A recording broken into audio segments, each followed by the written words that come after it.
Welcome to On Chemistry. This is 365 Chemistry series, Inorganic Chemistry question for you. Here you have antimony penta Fluoride, which is dianion. You got to find hybridization and shape of it.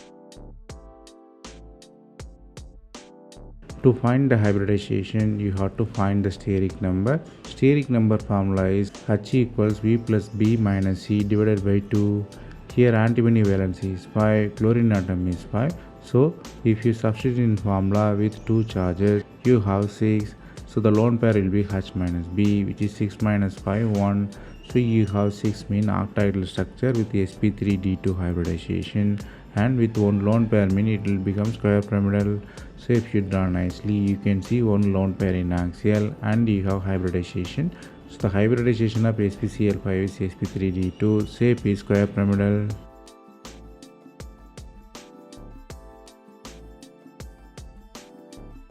That's all from this video.